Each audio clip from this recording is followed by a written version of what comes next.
मित्रों, यह केमिस्ट्री का आपका नेक्स्ट पार्ट है और हम 2 पार्ट आपके बना चुके हैं और हमने आपसे बोला है कम से कम आप 3 पार्ट कंप्लीट कर लो तो आपकी केमिस्ट्री बहुत अच्छी हो जाएगी। आपने पहला पार्ट देख लिया तो दूसरे पार्ट के क्वेश्चन आपसे बन जाएंगे, माने दूसरे साल का जो पेपर हुआ है उसके क्वेश्चन आपसे बन जाएंगे। अगर आपने पहला और दूसरा पार्ट कंप्लीट कर लिया तो तीसरे साल जो पेपर हुआ है उसके क्वेश्चन आपसे बन जाएंगे। अब जो पेपर होगा तो ये आपने अगर 3 कंप्लीट कर लिए तो आपका अब जो पेपर होगा आपका उसके क्वेश्चन आपसे बन सकते हैं। क्योंकि पेपर में क्वेश्चन कहाँ से पूछेगा तो वही। तो बच्चों देखो आपका यहाँ पर देखो पहला प्रश्न है, समझ के भी चलेंगे पर हमेशा। क्या प्रश्न है आपका? नाभ की रिएक्टर में मंदक के रूप में प्रयुक्त कार्बन का अपर रूप है, तो कार्बन का अपर रूप ग्रेफाइट का उपयोग होता है। इसके अलावा मंदक के रूप में बच्चों भारी जल का भी प्रयोग होता है, भारी जल का भी उपयोग होता है। तो ग्रेफाइट और भारी जल, कभी वो ग्रेफाइट लगता है कभी वो भारी जल लगता है। अब बच्चों प्रश्न है आपका कि हीरा विद्युत का चालन नहीं करता है। हीरा क्या, कोई भी हो, विद्युत का चालन तब नहीं करता है जब उसमें बच्चों स्वतंत्र इलेक्ट्रॉन नहीं होते, मुक्त इलेक्ट्रॉन नहीं होते। एक सिद्धांत है, एक थ्योरी है कि कोई चालक है तो उसमें मुक्त इलेक्ट्रॉन बह रहे हैं, अगर कोई चालक है तो उसमें मुक्त इलेक्ट्रॉन नहीं है। ठीक है, तो हीरा विद्युत का चालन नहीं करता है क्योंकि इसमें बच्चों मुक्त इलेक्ट्रॉन जो है नहीं होते हैं, स्वतंत्र इलेक्ट्रॉन नहीं होते। अब बच्चों प्रश्न है साबुन के अणु में होता है, तो साबुन के अणु में बच्चों क्या होता है? जल स्नेही अग्रभाग एवं जल विरोधी अंतिम भाग। इंपॉर्टेंट है, परीक्षा में पूछा गया। यह भी इंपॉर्टेंट है। तेलों के हाइड्रोजनीकरण के दौरान इनमें से कौन सा उत्प्रेरक सामान्यतः प्रयुक्त करते हैं? तो तेलों के हाइड्रोजनीकरण के दौरान बच्चों इसमें निकेल क्या प्रयोग करते हैं? Nickel, Ni, nickel.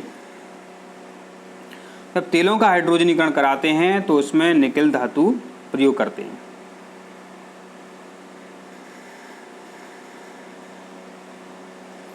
अब बच्चों देखो ये आपको साफ नहीं दिख रहा, हम बोल करके बता देते हैं आपको क्या लिखा है। ये लिखा है यहाँ पर कोल के विनाशी आसवन के द्वारा किसका निर्माण होता है? तो कोल के विनाशी आसवन के द्वारा अमोनिकल द्रव का निर्माण होता है।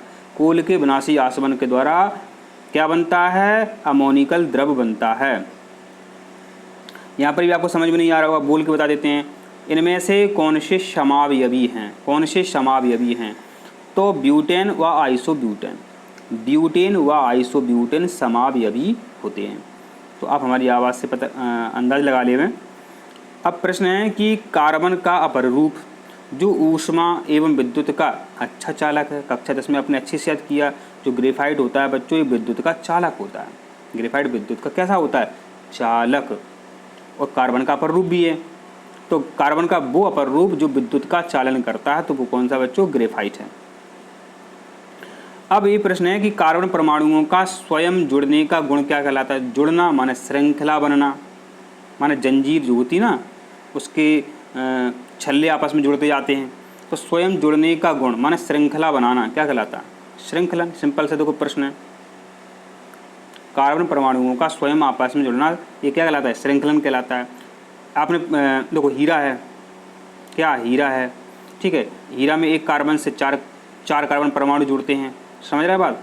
और जो ग्रेफाइट है, ग्रेफाइट में 3 कार्बन परमाणु जुड़ते हैं एक कार्बन से। एक बच्चों या फ्लोरीन होता है, तो फ्लोरीन जो पता है आपको 60 कार्बन परमाणुओं की श्रृंखला होती है फ्लोरीन में। ये पूछा गया परीक्षा में, इसलिए हमने आपको बताना मुनासिब समझा। अब प्रश्न है इनमें से कौन सा हाइड्रोकार्बन ईंधन के रूप में प्रयुक्त होता है? सबको पता है ब्यूटेन जो है अधिकतर ईंधन के रूप में प्रयुक्त होता है। Butane C4H10 butane. अब प्रश्न है एल्डिहाइड का क्रियात्मक समूह किसको पता नहीं है? एल्डिहाइड एक हम सूत्र लिख करके आपको दिखाते हैं। एसिटल्डिहाइड CH3CHO ये आपका एसिटल्डिहाइड है। ठीक है, तो क्रियात्मक समूह पूछा है CHO, ये क्या है? CHO ये आपका क्रियात्मक समूह हो गया। वेरी इंपॉर्टेंट है, परीक्षा में 2 बार आ चुका है। अब प्रश्न है आपका कि क्षारीय KMnO4, आपका प्रश्न है बच्चों कि क्षारीय KMnO4 की उपस्थिति में एल्कोहल के ऑक्सीकरण पर किसका निर्माण होता है? माने वही प्रश्न कह रहा है कि आपके पास है C2H5OH, ठीक है, इसका होगा ऑक्सीकरण किसकी उपस्थिति में? KMnO4 की उपस्थिति में ऑक्सीकरण होगा, तो क्या बनेगा? बच्चों बनेगा कार्बोक्सिलिक अम्ल। कार्बोक्सिलिक अम्ल माना बनेगा CH3COOH माने एसिटिक अम्ल बनेगा। माने एथिल अल्कोहल से एसिटिक अम्ल बनता है यदि हम KMnO4 ऑक्सीकारक के रूप में लेते हैं। अब प्रश्न है आपका, जब चूने के पानी में कार्बन डाइऑक्साइड गैस को प्रवाहित करते हैं तो वह दूधिया हो जाता है। दूधियापन का कारण क्या है? Calcium carbonate. ये सबको पता है, इस आंसर को सबको पता है। एक काय का सूत्र है? चूना पत्थर का सूत्र है, संगमरमर का सूत्र है। ठीक है, तो जब बच्चों क्या है, देखो जब बच्चों क्या है, एक कुछ भी बर्तन हो सकता है बच्चों, जब इसमें क्या है, कार्बन डाइऑक्साइड भेजते हैं, इसमें क्या है, इसमें बुझा हुआ चूना हुआ है। ठीक है, तो बुझा हुआ चूना से एक CO2 क्रिया कर लेती है और कैल्शियम कार्बोनेट बन जाती है और चूने का पानी जो है दूधिया हो जाता है। अब बच्चों प्रश्न है, 2-मेथिल-2-ब्यूटीन को दर्शाया जाता है। 2-मेथिल-2-ब्यूटीन को दर्शाया जाता है, तो देखो यहाँ पर देखिए आप अंक लिखते हैं 1 2 3 4। 2-मेथिल और 2-ब्यूटीन, 2 के बाद देखो डबल बॉन्ड आ रहा है। 2-मेथिल-2-ब्यूटीन को दर्शाया जाता है। ठीक है, आप देख लें, अंक लिख लें और देख लो 2 पे मेथिल जुड़ा हुआ है तो 2-मेथिल-2-ब्यूटीन ये अपना बन जाता है। अगला प्रश्न है आपका कि आवर्त में उपस्थित तत्वों में क्या समान रहता है। प्रश्न आपसे ये कह रहा है, इस तरीके के आपके आवर्त सारणी में आवर्त होते हैं बाएं से दाएं तरफ, कोई तत्व यहाँ है कोई यहाँ है, इस तरीके से तत्व होते हैं। तो एक आवर्त में जितने तत्व हैं उनमें समान क्या है? तो कोषों की संख्या समान है। उसमें समान क्या है? कोषों की संख्या बच्चों उसमें समान है। ठीक है, ध्यान दें, एक आवर्त में जब हम बाएं से दाएं तरफ चलते हैं तो कोषों की संख्या समान रहती है। इंपॉर्टेंट प्रश्न है बच्चों, भूल जाते हैं। अब बच्चों कभी वो क्या क्या पूछेंगे आपसे? ये पूछेंगे आपसे, देखो बताते हैं, ये आपसे ये पूछेंगे कि जो वर्ग है, समूह है, समूह में ऊपर से नीचे की ओर क्या समान रहता है? तो संयोजी इलेक्ट्रॉन की संख्या समान रहती है। कब? समूह में। उनको देखो क्या सीखना है यहाँ पर कि कोई एक समूह है।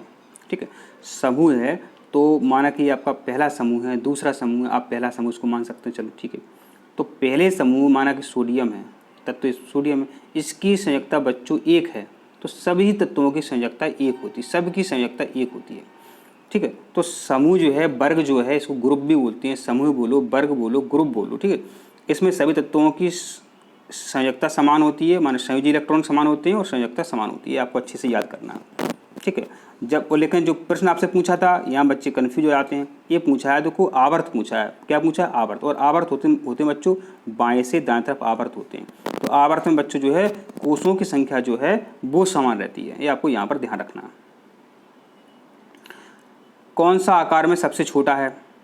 तो इसको ऐसे अपन समझ सकते हैं, जो एल्युमिनियम है बच्चों, ठीक है, एल्युमिनियम है, इसका परमाणु क्रमांक बच्चों होता है 13, माना 13 प्रोटॉन होते हैं।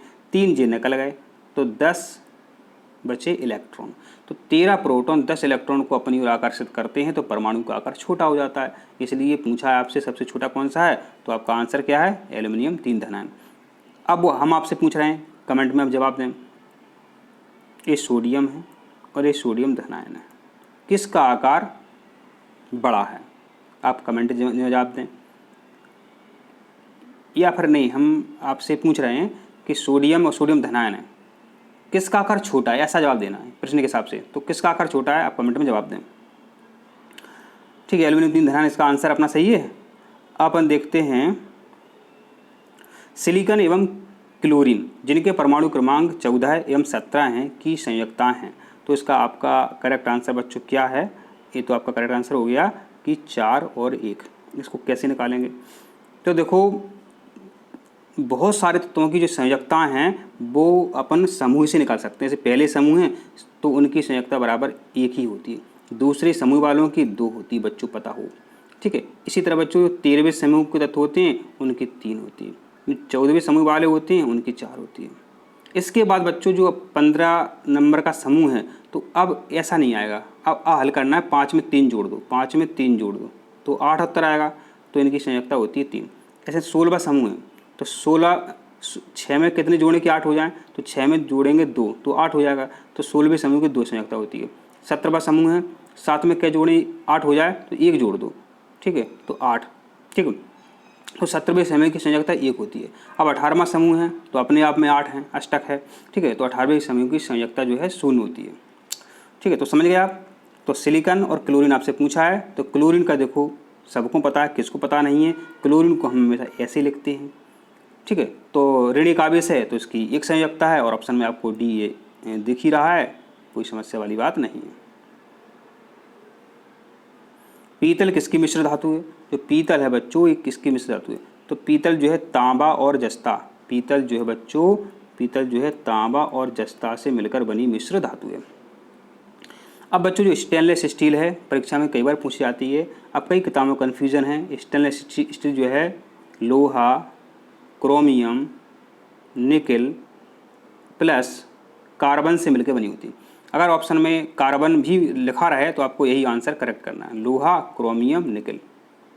इसको कैसे याद करें? स्टेनलेस स्टील के जो बर्तन होते हैं तो निकलो कार्बन, आपको याद करना है क्या? निकलो कार्बन, निकलो कार्बन, निकल, क्रोमियम, लोहा, कार्बन। तो निकलो कार्बन से अपन याद करेंगे स्टेनलेस स्टील मिश्र धातु किससे बनी होती है। ये पीतल का हमने बता दिया।